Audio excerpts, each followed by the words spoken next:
आइए बच्चों, एक बहुत ही अच्छी एप्लीकेशन हम स्टार्ट करने जा रहे हैं।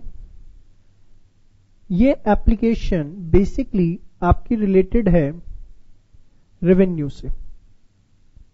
रेवेन्यू क्या होता है? Receipt from the sale of product, amount received from sale of product. Product को बेच के जो आपको पैसा मिलता है उसको हम क्या बोलते हैं? रेवेन्यू। ठीक है। अब रेवेन्यू तीन तरीके का होता है। सबसे पहले हमें पता है टोटल रेवेन्यू। टोटल रेवेन्यू क्या होता है? Price multiply by output. मतलब suppose let us take an example, X Limited sold 100 units and price per unit is ₹10. So what will be the total revenue? आपने 10 रुपए के हिसाब से 100 यूनिट्स बेची तो टोटल रेवेन्यू आपके पास कितना आ गया? 1000 रुपए। ठीक है। फिर नेक्स्ट होता है आपका एवरेज रेवेन्यू। एवरेज रेवेन्यू हम कैसे निकालते हैं? Total revenue divided by output. Total revenue को जब हम आउटपुट से डिवाइड कर देते हैं तो हमारे पास क्या आ जाता है? Average revenue. टोटल रेवेन्यू हम किसके इक्वल लिख सकते हैं? प्राइस इनटू आउटपुट के। तो आउटपुट से आउटपुट गया तो इसलिए हम बोलते हैं कि AR जो है वो हमेशा हमारा किसके इक्वल होता है? प्राइस के। तीसरी चीज, ये सारे बेसिक्स हैं जो आप ऑलरेडी अपनी अर्लियर स्टेजेस पे पढ़ चुके हैं, जस्ट एक गो थ्रू कर रहा हूं। थर्ड आपका क्या होता है? Marginal revenue, that is change in total revenue due to sale of an additional unit. एक एडिशनल यूनिट बिकने की वजह से जो भी टोटल रेवेन्यू में चेंज आता है उसको हम क्या बोलते हैं? Marginal revenue. अब इसे हम मैथमेटिकली अगर देखें, ध्यान से देखिए,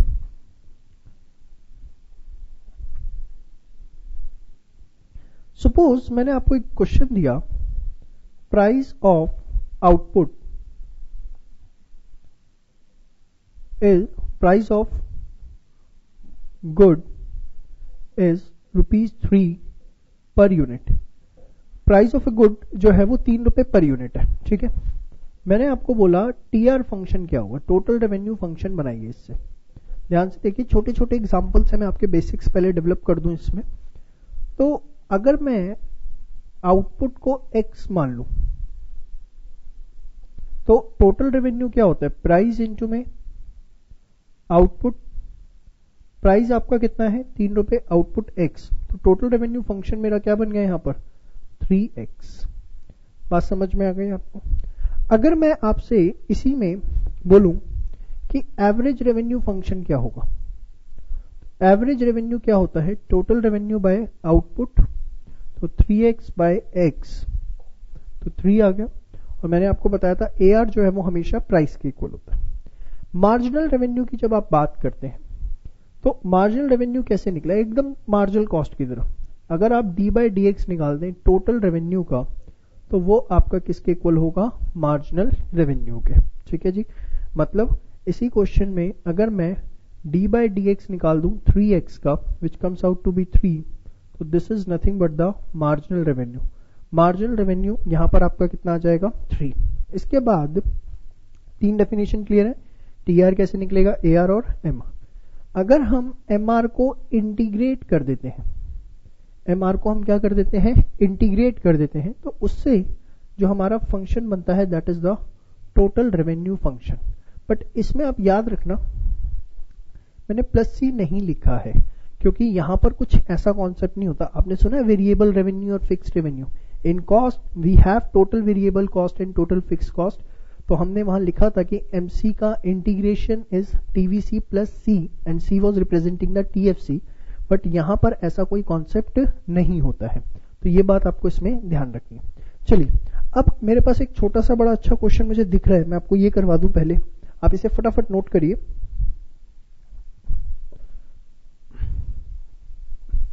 चलिए एक क्वेश्चन मुझे दिख रहा है,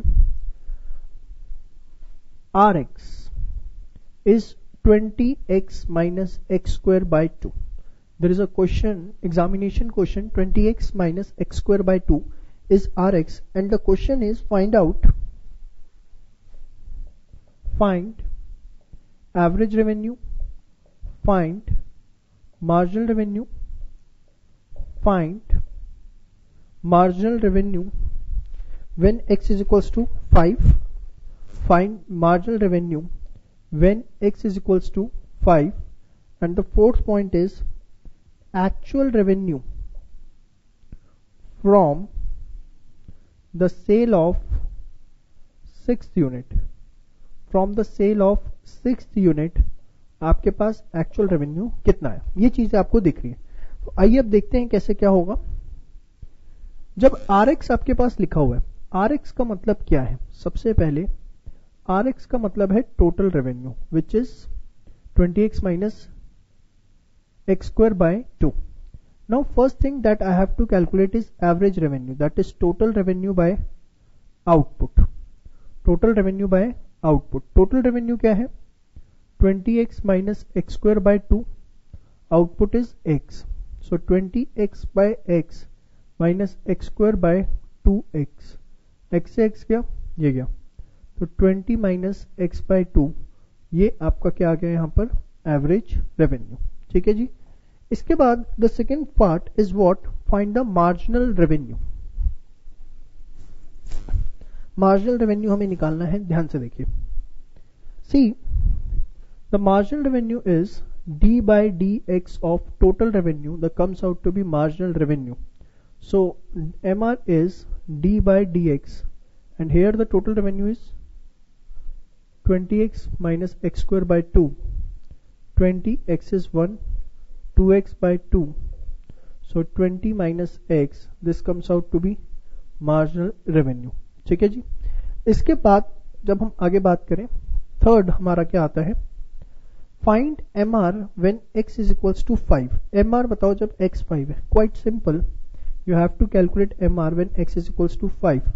तो 20 minus x, just put x is equals to 5, so answer comes out to be what? 15. ठीक है जी। इसके बाद फोर्थ पॉइंट, अगर आपको कुछ याद आ रहा हो, मैंने आपको ऐसा क्वेश्चन कॉस्ट के अंदर प्रैक्टिस करवा दिया है, तो मुझे ज्यादा इस पे मेहनत करने की जरूरत नहीं है। The actual revenue from the sale of 6th unit. हाँ जी, actual revenue from sale of 6th unit. 6th unit की सेल से एक्चुअल रेवेन्यू कितना है? तो total revenue from sale of, very good, 6 units minus total revenue from sale of 5 units. आप देखो मैंने आपको ये एप्लीकेशन करवाई थी कि एक्चुअल रेवेन्यू कैसे निकलता है। एक्चुअल अगर पूछा जाए तो वहां तक का टोटल ले लो और माइनस कर दो उससे एक पहले तक का टोटल। ठीक है, तो जैसे इसने 6 का पूछा तो टीआर आपने ले लिया 6 तक, फिर टीआर इसमें से माइनस कर दो 5 का। Now what is TR at 6? This is a TR function. So 20 in place of x you will put 6 square by 2 minus 20 5 minus 5 square by 2। अब आपने x की जगह पहले 6 डाल दिया टीआर में और फिर क्या डाल दिया? 5, और दोनों को आपस में हमने क्या कर देना है? माइनस। ये एकदम सेम है जो कॉस्ट के एप्लीकेशन डिस्कस हो चुके, आपको कोई डाउट नहीं आना चाहिए। तो 120 minus 36 by 2 minus 100 minus 25 by 2, 18, 102 minus 88, sorry 100 minus 12.5, 102 minus 87.5, तो ये आपका आ गया 12.5, 14.5। तो एक्चुअल रेवेन्यू जो है सेल ऑफ 6 यूनिट से विल बी 14.5। तो होपफुली आपको ये समझ में आया कि कैसे हमें करना है। ठीक है जी, चलिए इसे फटाफट आप एक बार नोट करिए फास्ट।